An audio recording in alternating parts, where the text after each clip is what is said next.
à Madame Alicia Zanotti-Savanti, médecin spécialiste en psychologie de l'enfant et de la famille.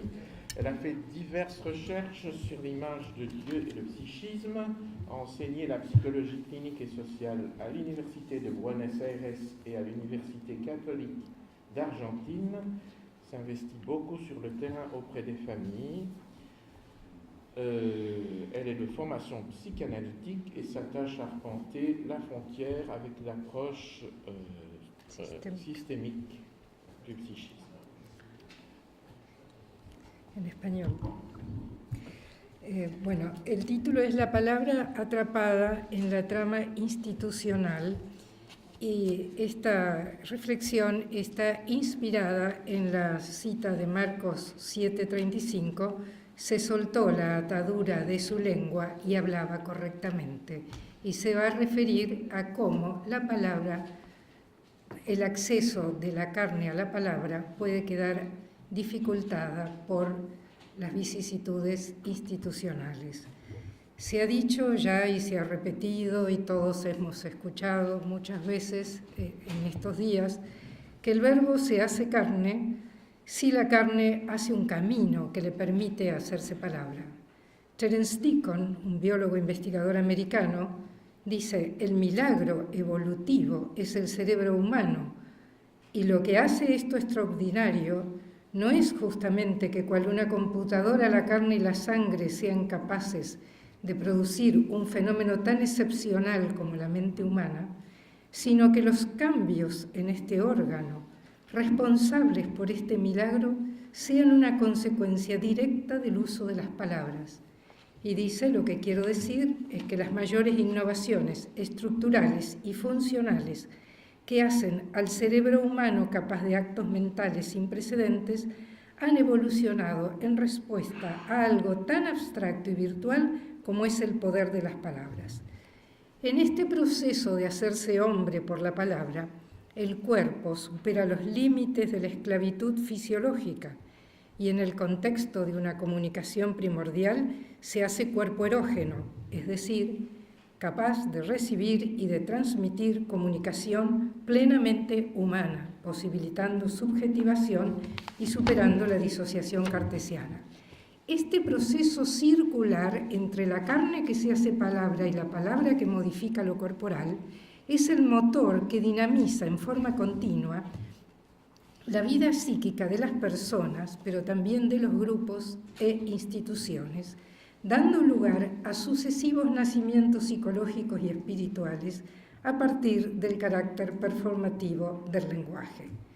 Los estudios psicoanalíticos de las neurociencias, de la lingüística y de la psicología cognitiva convergen en afirmar que la mente es una mente corporal, es decir, profundamente enraizada, como ya lo explicó Ana María recién, en las experiencias sensoriales y en su representación psíquica. De ahí que las palabras que usamos en los intercambios sociales, desde su estructura semántica y sintáctica hasta los elementos fonéticos y prosódicos que le otorgan la riqueza emocional, siempre hacen referencia a representaciones léxicas y lingüísticas que se fueron construyendo a lo largo de la historia vincular de cada persona.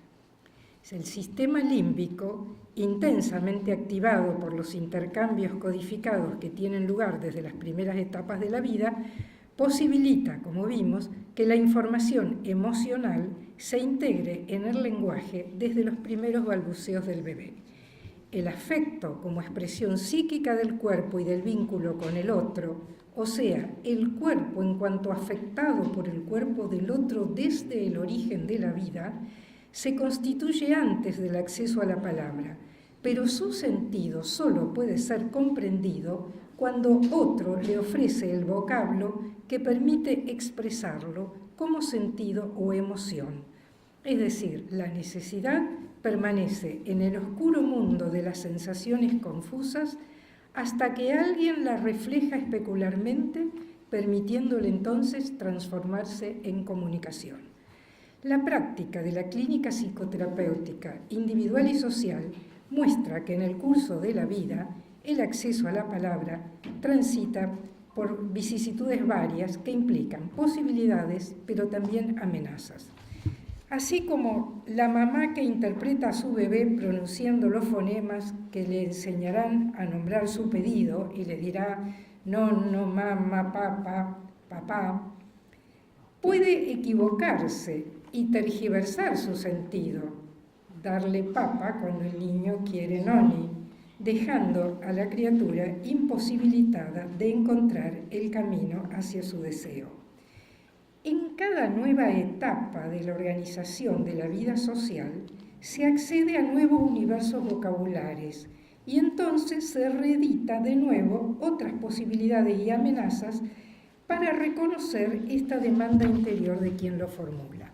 Partiendo de esta realidad, voy a tratar brevemente, en forma específica, uno de los avatares que suelen presentarse en el uso de las palabras, su comprensión y su circulación en las instituciones eclesiásticas y de la vida consagrada católica. Estoy hablando de seminarios, de cursos de formación permanente del clero y de congregaciones religiosas. Considero este tema significativo para este encuentro porque las instituciones en general y las consagradas en particular, en las que la subjetividad se organiza en torno a la fe, son contextos especiales para habilitar el proceso de inclusión del sí mismo corporal en la palabra como un espacio compartido dentro de la institución y creativo.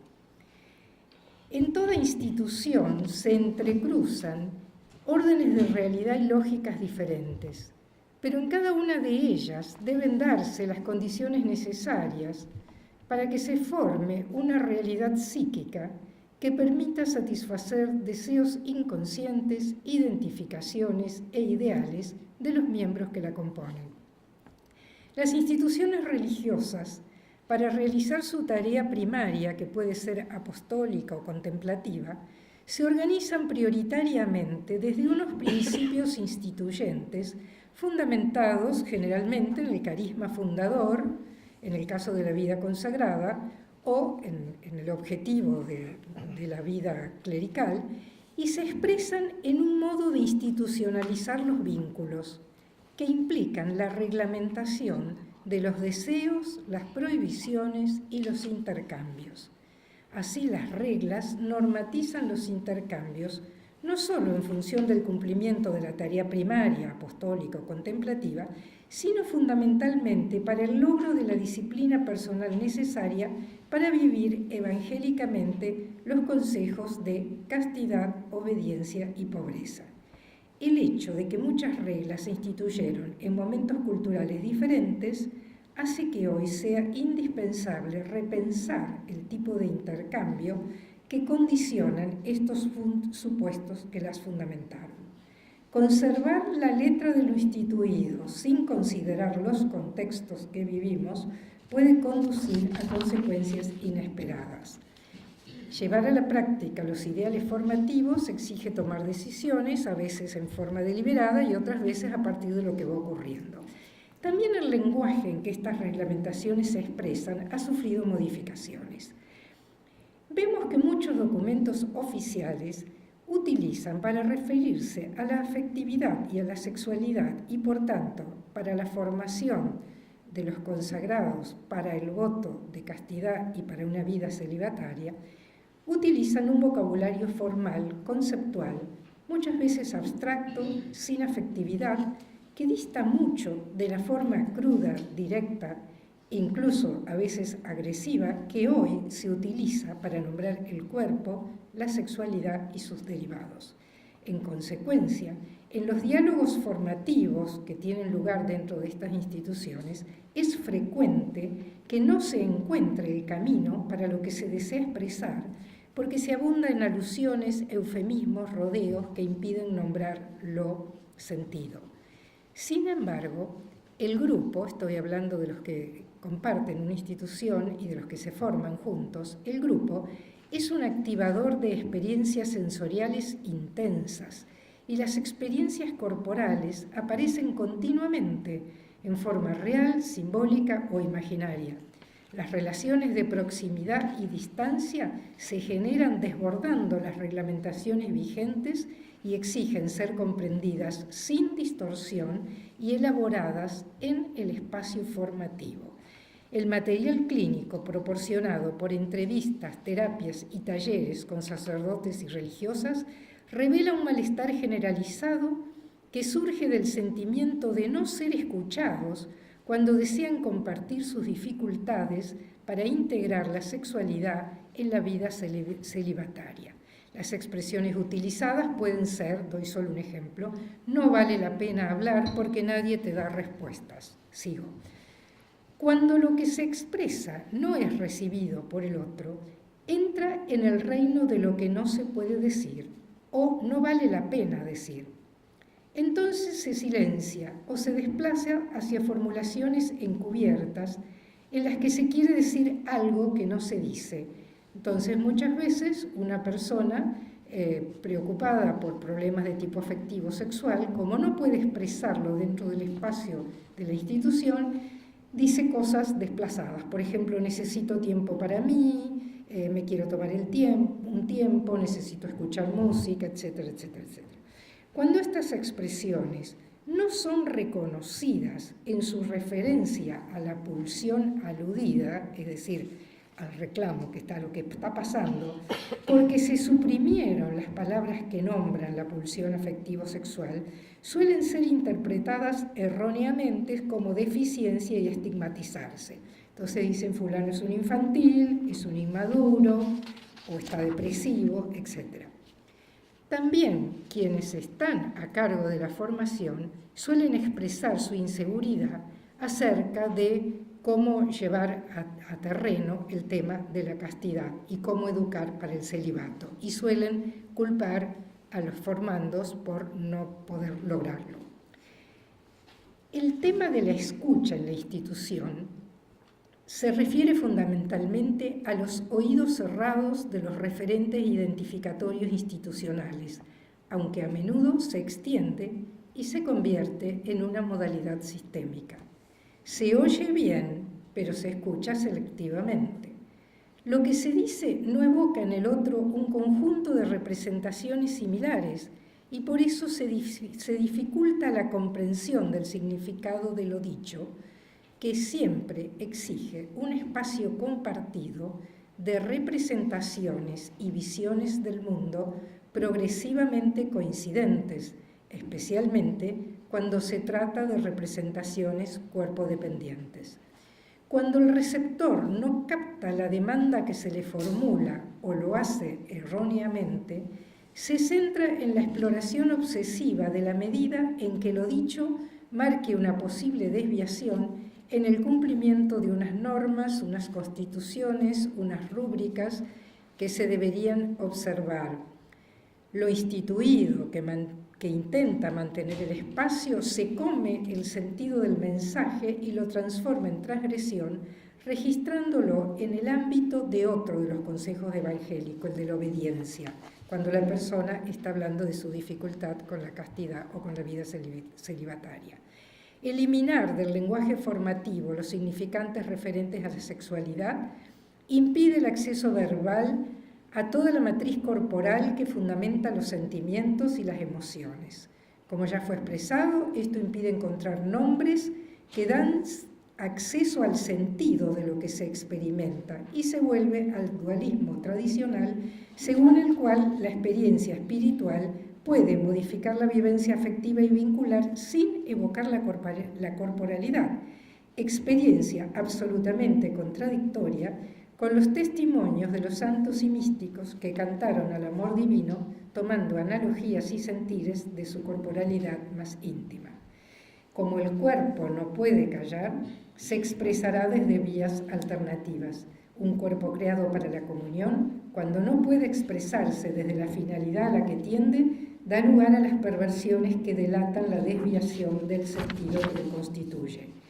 Así, la experiencia de la sexualidad se instala en el mundo del secreto y de los mundos paralelos, que solo pueden reinsertarse en la institución como pecado, protegidos de su expresión pública por el sigilo sacramental. La palabra prohibida, bloqueada, denegada, tergiversada, vaciada o desplazada de significación, impidiendo al otro su desarrollo interior, es palabra que en lugar de liberar, somete, pervierte, hiere, daña, con el dolor más grande que pueda sufrir el ser humano, la negación de sí mismo. Quedarse en una posibilidad que nunca encuentre su sentido.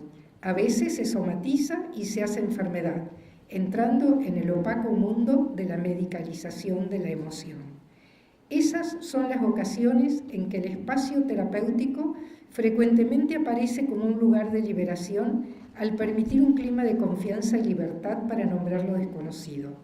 El tan temido riesgo de psicologización de la vocación puede ser real en la medida en que todos estos procesos que deben hacerse dentro de la comunidad institucional, ayudados por los testimonios de los referentes identificatorios de la consagración, no encuentran su lugar en la misma.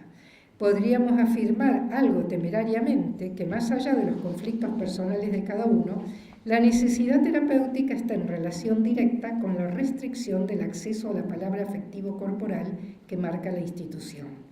Tomando la distinción hecha por René Caes, calificamos este sufrimiento como dolor institucional, porque nace de una disfunción organizativa y de un modo de comunicarse que impide que en el ámbito comunitario se gratifiquen las investiduras pulsionales que la constituyen, condicionando un grado de frustración malsano para sus miembros. Se trata de un sufrimiento que se distingue del dolor psíquico personal que nace de los conflictos intrapsíquicos. La cita de Marcos 7:35, en la que Jesús posibilita hablar a un hombre que solo podía emitir sonidos guturales que nadie entendía y en el mismo acto abre sus oídos, nos brinda un camino para sanar el dolor institucional de la incomunicación. Jesús primero abre los oídos y luego desata la lengua. Los signos son rotundamente corporales, dos cavidades, una que se abre para que la otra exhale en forma de palabras lo que nace en su interior. Dos orificios que permanecen huecos, vacíos, en ausencia de otros, que atravesándolos los llenen de contenido. El orden en que lo hace privilegia la escucha. Es el oído que percibe la palabra, puede comprenderla, reformularla y brindarla en forma de significación. Hay en la escucha un componente femenino de acogimiento de la interioridad del otro, que a menudo desaparece encubierto por un pensamiento lógico, designado por Martí y Mouzin, pensamiento operativo, modalidad expresiva, que queda solo en el primer nivel de representaciones, es decir, la realidad inmediata. Y en este nivel solo puede accederse a descripciones de lo que ocurre y a las rutinas diarias. Un peligro de los formadores es quedarse atrapados en este nivel de discusión de hábitos, rutinas, ritos, devociones, con gran dificultad para intuir los sentimientos y deseos que quedan sin ser formulados. La palabra reducida a información no transmite el self personal. Se da una verdadera alexitimia en los intercambios de esta naturaleza. La inscripción de los atributos lingüísticos de la femineidad es dificultosa en la organización androcéntrica de la institución eclesial. La expresión de la riqueza del mundo afectivo personal, exige el acceso a lo que Penner designa un segundo nivel de representación, el acceso a la metáfora, que permite un nivel de comprensión diferente. Cuando se puede discurrir desde la posibilidad de jugar, imaginar y crear comunicación, se alcanza el tercer nivel, el de la metarepresentación, que permite el acceso al lenguaje poético y a la alabanza, donde la experiencia del cuerpo puede liberarse en vocablos plenos de significados y resonancias. En resumen, la lengua se libera cuando se encuentra una escucha capaz de recibir el sí mismo que en ella se expresa y lo reconoce como tal en el espacio comunitario. En el mundo del secreto no hay identidad. Lo que no puede decirse existencialmente no existe y no puede ser transformador. Si el miedo al desborde impide nombrar el mundo de la pulsión y oculta, anula los vocablos que la aluden, el discurso queda incomprensible, al modo de la afasia o de la tartamudez, porque sabe pero no puede decir o porque se interrumpe constantemente por lo que no está. Para destrabar las ataduras hay que restituir las palabras faltantes, los significantes congelados, rudimentarios, sobre los que no se operó un trabajo de simbolización y traducción en el espacio intersubjetivo del discurso institucional. Esto, si pudiera hacerse, podría recuperar la posibilidad del placer, la vitalidad y la alegría de la consagración en muchos consagrados.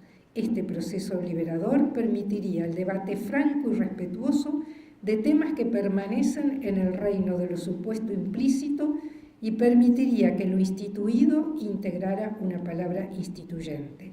Quedaría así reservado al mundo de lo privado solo lo que libremente se elige conservar para sí o para las faltas del amor que desean reconciliarse en la íntima comunión del sigilo sacramental, pero se debatiría el resto de los problemas institucionales libremente, interesándose menos en la idealización exigida y más en la realidad de la vida de los consagrados. Si la lengua se soltara en un respetuoso amor a la pluralidad, interpelaría al mundo de la teología a dar respuesta a la imagen de Dios que inspira nuestras instituciones, si es el legislador que sacraliza la regla o el Dios compasivo que escucha lo propio de cada uno y lo transforma. Podrían plantearse desde cuestiones que hacen a la teología del magisterio hasta las verdaderas posibilidades de entregar un corazón célibe y las motivaciones para hacerlo. Se hablaría del cuerpo como un lugar lícito para el conocimiento, el placer disciplinado y la posibilidad de la entrega. Se reconocería su trascendencia y también su límite, profundizando el sentido de la sexualidad en lenguaje positivo. Se profundizaría en el modo en que se manifiestan las etapas del desarrollo psicosexual en los consagrados. Se podrían analizar el tipo de femineidad y de masculinidad que se gesta en las instituciones católicas. Se discutiría más libremente los problemas que se presentan, las disfunciones sexuales, las adicciones y el modo de ayudarlas en un contexto de fe. Se continuaría demandando una autoridad más dialogante que privilegie el subjuntivo, disminuyendo la frecuencia del imperativo. Podría darse nombre a la soledad emocional que a veces parece secar el corazón de los consagrados y el refugio en el mundo de las redes sociales. Esto entre tantas otras cosas. Voy a lo último. Tanto el No temáis de Benedicto como la invitación de Francisco a salir de los muros del encierro y abrirse a la realidad del mundo para escuchar, decir y transformar, llevan a pensar que el efatá evangélico hoy resuena como una apelación ineludible.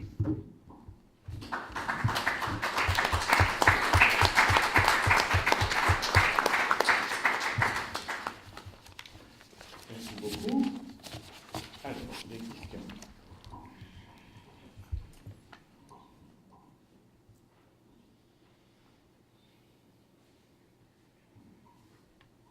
Oui. Il faut venir ici.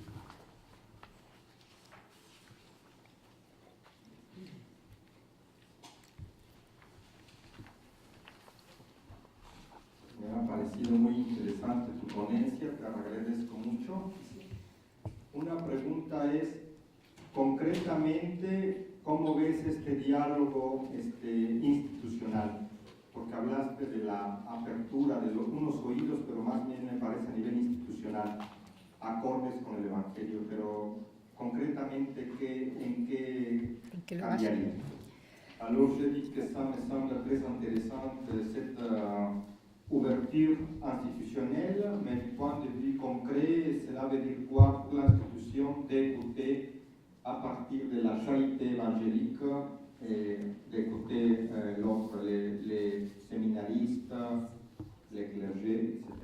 Lo que yo expuse es a partir de la experiencia en el trabajo en los seminarios y las instituciones en Argentina y en América Latina. Por tanto, lo que pueda decir puede no ser realidad en otros lugares. Yo voy a hablar remitiéndome exclusivamente a la experiencia de la que yo tengo posibilidad.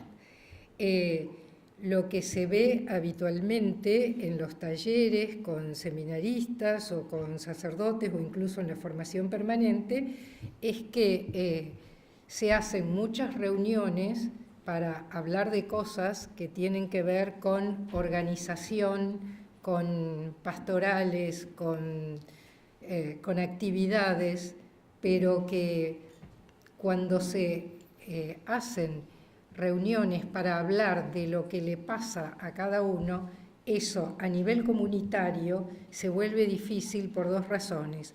O porque se arman reuniones para hablar, pero entonces uno va como obligado, como si ahora dijéramos todos, bueno, a ver, todos cuenten qué les pasa. Uno diría, no tengo ganas, o a ti no tengo ganas de contártelo, o en este momento no quiero. Entonces se arman reuniones muy formales para hablar de cosas internas y no se permite, porque no están los vocablos adecuados para que se hable más francamente y en un clima de más confianza de lo que realmente pasa y le pasa a cada uno. Entonces, al no tener confianza en la institución, porque se tiene miedo del chimento o del que otro lo sepa o que se use para que venga como un castigo o que sea mal interpretado por el otro, esto queda en el mundo del secreto o se lo cuento a ella, pero no lo puedo decir en el espacio donde estamos todos. Entonces no se pueden elaborar algunos problemas institucionalmente. Entonces la propuesta concreta es, bueno, que las instituciones se autorreflexionen para ver cómo está circulando la información y sobre todo el diálogo relativo a estas cuestiones que hacen a la formación para la vida celibataria, que aunque no se digan muchas veces, se dicen afuera, pero no se discuten adentro. Oui, alors ce que je veux dire, ça concerne que l'Argentine. Je fais un petit résumé, mais les séminaristes, les consacrés, parlent sur ces problèmes, mais ils sont vraiment obligés de le faire. Alors, ils proposent que l'institution puisse vraiment une ouverture pour écouter l'autre sans peur, pour que les personnes puissent s'exprimer, mais sans peur. C'est ça qu'il faut avancer.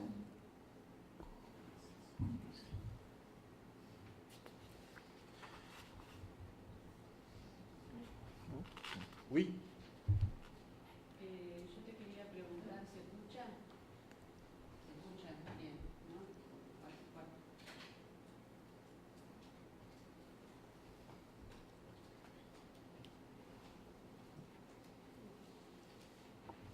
Te quería preguntar, Alicia, en tu experiencia en las instituciones, porque no solo enferman las personas individualmente, sino que también enferman las instituciones. ¿Cuáles son los síntomas institucionales, patológicos, que vos observás a partir de esto que comentás en las instituciones? Sí, traducción. Alors, ce n'est pas seulement les personnes qui deviennent malades, mais aussi les institutions. Ce sont les pathologies institutionnelles que tu as pu détecter, trouver dans ta recherche. Es una pregunta que remite a una respuesta muy amplia, porque esto uno podría ir a todo lo que es la patología institucional. Remitiéndome exclusivamente al tema de este trabajo, yo diría que dentro de estas instituciones a las que me refiero, lo más evidente y lo que vemos habitualmente es la patología de la disociación derivada de esto que he comentado. Es decir, en la medida en que hay aspectos, pasa lo mismo que en la psicología individual, en lo del yo, en la medida en que hay aspectos que no los puedo incorporar en una unidad como parte mía, esos aspectos quedan disociados y se actúan y se viven en otra parte. Entonces, cuando esto pasa a nivel institucional, hay una cantidad de cuestiones que no pueden discutirse y elaborarse dentro de ese espacio y entonces se actúan afuera disociadamente. Y a partir de la disociación aparecen todas las patologías que son de público conocimiento porque han salido en los diarios, digamos. Eso es como lo más importante y es lo que más, de hecho, lo que más ha llevado a que todo esto se revea y se pueda hablar así con esta libertad han sido las intervenciones desde afuera, digamos, desde las investigaciones periodísticas, etc. Por otro lado, la otra patología muy importante, como para dar así dos cosas, la disociación, son todos los problemas comunicacionales, de los cuales, bueno, podemos hablar largamente, pero serían las cosas, no sé si está respondido. Oui, alors il y a deux points à partir de son travail. C'est d'abord on dit dissociation. La dissociation dans la personne. La disociación de la institución, ¿no? De la institution par le fait de ne pas pouvoir réussir à avoir une unité dans la personne. La personne ne peut pas s'exprimer, donc il y a cette dissociation et cela éclate dans les scandales que parfois on connaît par les médias. Et deuxièmement, los problemas de comunicación. C'est le problème de la communication. Lo primero es como si la institución quedara en el estado esquizoparanoide y no pudiera unir, ¿no? Entonces, sí. Elisabetta, puoi... Salvatore.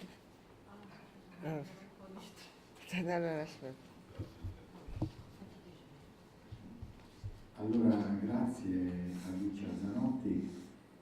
Io non ho ascoltato dall'inizio il tuo intervento, ma ho letto velocemente il testo e lo trovo di grandissimo interesse. Personalmente, nel mio lavoro clinico, ho avuto come psicoterapeuta, ho avuto un paziente che era un religioso e si trovava in un'istituzione come quella che tu descrivi. Ed effettivamente ritrovo in questo tuo lavoro moltissimi problemi che questo paziente mi aveva trasmesso. In particolar modo io avevo notato che contrariamente a quello che il senso comune potrebbe pensare, questo mio paziente si lamentava del fatto che l'istituzione non è che fosse molto rigida nei confronti ma anzi era troppo lassista, no? Cioè quando lui sentiva, cioè lui era a conoscenza di altri confratelli, perché questo era un frate, di altri confratelli che avevano comportamenti assolutamente contrari a quelli che dovrebbe avere una persona che ha fatto un voto religioso e che con una grandissima ipocrisia non venivano assolutamente presi in considerazione e questo lo faceva soffrire in un modo incredibile. Cioè quindi effettivamente diciamo il discorso quando tu parli dell'ascolto, non gliene importa niente, no? Cioè, è inutile presentare i nostri problemi, così. C'era proprio l'esigenza, io sentivo l'esigenza di un'istituzione presente, no? Mentre è come se le istituzioni fossero passate da una fase anticamente di eccessiva rigidità a una fase di lassismo, senza diciamo essere intervenuta la fase intermedia, quella più sana, diciamo, ecco, non so se se entendió. Tradurre, se qualcuno ¿Se entendió? voi non avete capito, no. Allora, En francés, no sé. allora cerco, non so se posso dirlo in francese. En español, que él lo ha encontrado, en una paciente a la que él trataba, religiosa, y que se encontraba en una institución, en una situación diferente, porque la institución era tremendamente permisiva, pero no escuchaba todo lo que estaba pasando, y entonces esta paciente lo pasaba muy mal debido a que no había una palabra, un eje institucional que permitiera elaborar todo eso, y yo agrego, dentro del espacio institucional. Entonces aparecen todas las terapias individuales y después aparecen las discusiones sobre si tienen que ir a las terapias individuales o no, y quién las hace, y bueno, è lungo il problema. Allora, provo a dire in francese un concetto, cioè l'istituzione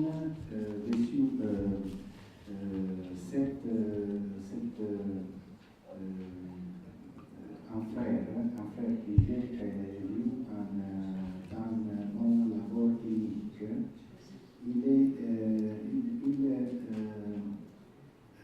disait que l'istitution religieuse n'est pas pour lui, n'est pas autoritaire, n'est pas avec autorité, non autoritaire, autoritaire, mais c'était laisser faire. Et ce était un douleur pour mon Posso dire una cosa? Sì. Ma chi mi traduce?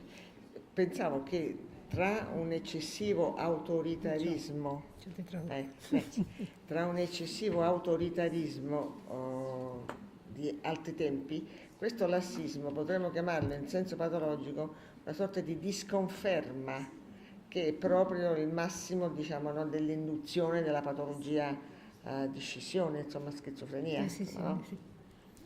Sí, que esto es una reacción al máximo autoritarismo que hubo en otro momento, claro. Por eso este es un momento históricamente muy importante, porque, como siempre, el péndulo, ¿no?, de acá para allá, y yo no leí algo, para hacerlo más breve,